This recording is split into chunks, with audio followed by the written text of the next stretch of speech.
La Navidad no es de Dios. A continuación, se detalla cómo surgió la Navidad y te explicaré la verdadera fiesta pagana demoníaca. Esa práctica de la Biblia no viene. Jesús no enseñó a celebrar su nacimiento. Jesús enseñó a celebrar su resurrección. Ese es un invento católico que empezó con Constantino el Grande en el año 300 después de Cristo. Pero si Dios no las ordenó, es pecado.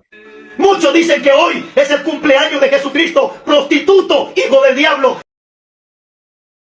No, y no es el primer pastor que me encuentro hablando sobre esto y diciendo que la Navidad es un pecado celebrarla y que los primeros cristianos no la celebraban ni pendejadas por el estilo. Si bien es cierto, los primeros cristianos, estamos hablando hasta como el año 180 más o menos, no celebraban, se podría decir que la mayoría de tradiciones que nosotros celebramos sí tenían celebraciones propias del momento y de la época. ¿A qué me refiero con celebraciones propias? Estamos hablando que los primeros cristianos celebraban todo en el contexto de la primera luna llena del solsticio de primavera, lo que ahorita conocemos como Semana Santa. Es decir, durante la Semana Santa se celebraba nacimiento de Jesús, anuncio del ángel a María, la Epifanía, la Pascua, o sea, toda la vida de Jesús se celebraba en una sola semana. Por eso siempre se ha llamado como la Semana Mayor o la Semana más importante o la Semana Sagrada, que también quiere salir en el video.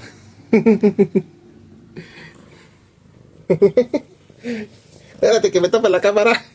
Es en el siglo III, año 275, si no mal recuerdo, que se establece la festividad del Sol Invictus por el emperador Aureliano, pero esta es una celebración netamente romana, no tiene nada que ver con el cristianismo. ¿Por qué se celebra el Sol Invictus? Porque durante todo el año, los soldados romanos, los capitanes, etcétera, los de alto rango, pues, se la pasaban fuera de Roma. Durante la época de invierno, ellos regresaban a Roma a pasar con su familia, pues, lo que ahorita serían las vacaciones. Los cristianos, en cambio, durante esas fechas celebraban pues el Día del Señor, el domingo. Era un domingo común y corriente. No había celebración del 24, del 25 de Año Nuevo como tal. Ahora, para los que vivimos en México, nosotros además de esto celebramos las posadas, que comprenden del 16 de diciembre al 24 de diciembre. Contexto rápido. Cuando los españoles llegaron a México, los españoles no hablaban indígena y los indígenas no hablaban español. Se les encomienda que aprendan náhuatl y los españoles aprenden. Entonces, con esto desarrollan un sistema de catequesis, es decir, de cómo explicar la vida de Jesús en 9 días, desde la anunciación del ángel a la Virgen María hasta el momento cumbre del nacimiento. Por eso surgen las posadas, porque son 9 días, 9 meses de embarazo, etcétera, etcétera, y se va explicando en cada uno cómo va ocurriendo este proceso. En el siglo V, en el año 441, si no mal recuerdo, la iglesia empieza a seccionar la Semana Santa en diferentes épocas del año. Claro, no tenían los métodos que tenemos ahorita, no tenían los conocimientos que tenemos ahorita, etcétera, etcétera. Y los primeros cristianos en el siglo III habían dejado vestigios pensando que el anuncio del ángel a María había ocurrido recién empezaba la primavera, es decir, entre el día 20 y en algunos lugares, me parece que es como Antioquía y cosas así, incluso celebraban el anuncio del nacimiento de Jesús el 29 de marzo, si no mal recuerdo, y en otras regiones celebraban el anuncio de Jesús el 6 de enero. Por eso, para el siglo V, la iglesia empieza a seccionar todas estas festividades y entonces la Semana Santa se divide en todo el año. Por eso tenemos un 6 de enero, la Epifanía del Señor, tenemos el 25, el anuncio del ángel a María, porque todo eso es tradición de los primeros cristianos. Y entonces coincide con que el 25 de marzo, 9 meses después, se convierte en 25 de diciembre. Y esto es muy aceptado en Roma, porque en el solsticio de invierno, cuando las familias se unían, era precisamente el 25 de diciembre. Así es que dile a tu pastor que no se haga pendejo y que mejor vaya a estudiar un poquito de historia antes de hablar como idiota.